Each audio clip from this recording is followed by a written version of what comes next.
کچھ درویش ہیں، درویش اللہ والے، جنہوں نے واقعی بند کیا ہوا ہے اپنے اوپر خواہشوں کا دروازہ. وہ کہتے نہیں دروازہ نہیں کھولنا ورنہ یہ دوبارہ بند نہیں ہوتا. یاد رکھ لینا، کچھ درویش ہیں جنہوں نے اپنے اوپر دروازہ، خواہشات کا دروازہ اپنے اوپر وہ نہیں کھولتے.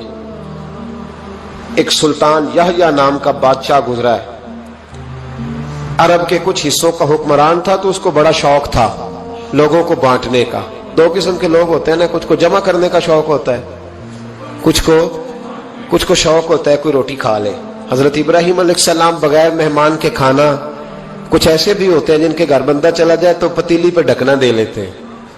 اپنا اپنا فرق ہے نا جی، ہر آدمی کا اپنا اپنا ذوق ہے. منت کرتے ہیں کسی کی. مجھے بڑی بات پسند ہے شیخ سعدی کی، قرضے لے لے کے مہمان نوازی کرتے تھے.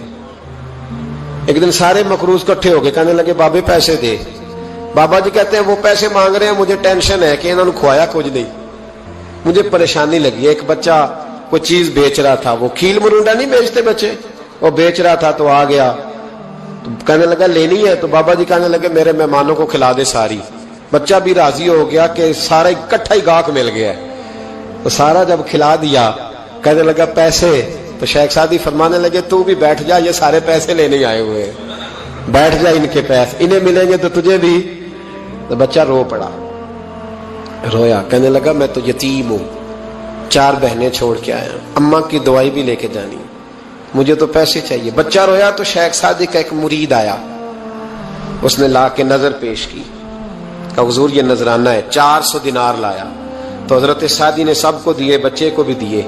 سب لوگ چلے گئے. تو ان قرض لینے والوں میں سے ایک بندہ سمجھدار تھا، حضرت سعدی کے پاس آ کے کہنے لگا بابا سمجھ نہیں آئی، ہم برسوں سے لینے آ رہے تھے، مل نہیں رہے تھے، کتنے مہینوں سے مانگ رہے ہیں نہیں مل رہے تھے، آج فٹافٹ مل گئے. تو شیخ سعدی بزرگ تھے نا، تو بزرگوں والی بات کر گئے. کہنے لگے تم میں رونے والا کوئی نہیں تھا نا، پوری مجلس میں ایک بھی رونے والا ہو تو سب کا کام بن جاتا ہے. رونے والا عاشق دا کم رونا توڑنا، اے بنا رویو نہیں منظوری، بنا رویو نہیں منظوری، تے بنا رویو نہیں منظوری. عاشق سدا ہی روندا رہندا، پاویں وصل ہوئے تے پاواں دوری.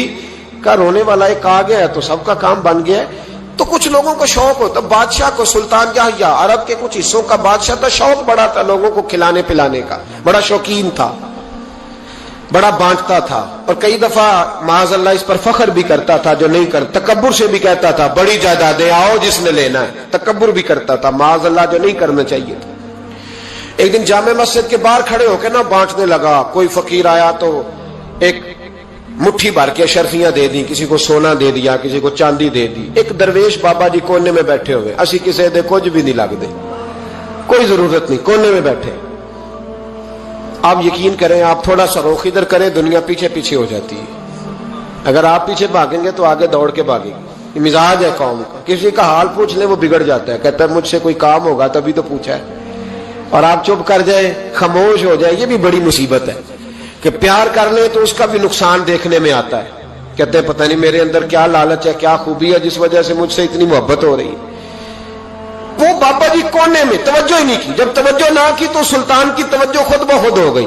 سلطان یحییٰ کہنے لگے بابا کوئی قابل توجہ آدمی ہے، سب لوگ لائنوں میں لگے ہوئے بھاگ رہے ہیں، بادشاہ آیا ہے. یہاں تو شادی پہ کھانا کھل جائے تو بڑے بڑے امیروں کا پتہ چل جاتا ہے کہ بننے کیا لگا ہے. کہتے پتہ نہیں دوبارہ چھوٹے گوشت کی ٹرے آئے گی کہ نہیں آئے گی. اور اتنا سارا رکھ لیتے ہیں کہ علمان والا فیس. بڑے بڑے امیروں کے پول کھل جاتے ہیں، پتہ چلتا ہے کتنے تگڑے امیر ہیں. تو جب اس نے کہا شرفیاں، سونے، ہیرے، جواہرات، تو جو نہیں تھے فقیر وہ بھی لائنوں میں لگ گئے. لیکن وہ فقیر پھٹے پرانے کپڑے، سانو تخت ہزارے دی لوڑ کیے، نالے کی لگے شہر بمبول دے نال، اسی اپنی بال کے سیکنے، سانو کی لگے کسی اور دے نال.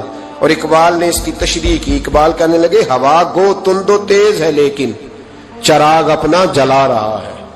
ہوا گو تند و تیز ہے، تیز ہوا میں چراغ نہیں جلتے. ہوا گو تند و تیز ہے لیکن چراغ اپنا جلا رہا ہے. وہ مرد درویش حق نے جس کو عطا کیے ہیں انداز خوش روانہ، فرماتے ہیں جسے اللہ نے بے نیازی دے دی، لالچ سے دور کر لیا، وہ کسی کی پرواہ، وہ اپنا چراغ جلاتا ہے. اپنی مٹی پہ چلنے کا سلیقہ سیکھو. سنگ مرمر پہ چلو گے تو پھسل جاؤ گے، وہ بابا بیٹھا ہے تو بادشاہ کہنے لگا اسے بھی بلاؤ. بابے کو بلایا, کہنے لگا تجھے کچھ نہیں چاہیے؟ بابا کہنے لگا چاہیے تو بڑا کچھ, پر تجھ سے نہیں چاہیے. کہا کس سے چاہیے؟ فرمایا اس سے چاہیے جو دے کے حساب نہیں پوچھتا, بغیر حساب دیتا ہے, اس سے چاہیے. کہنے لگا نہیں, دروازہ کھلا ہے, تو بھی لے لے. بابا کہنے لگا میں لے تو لوں پر تو دے کچھ نہیں نہ سکتا. بادشاہ کو غصہ آیا, اکڑ تھی, تکبر تھا. کہنے لگا تو کیوں نہیں میں دے سکتا, تو سوال کر.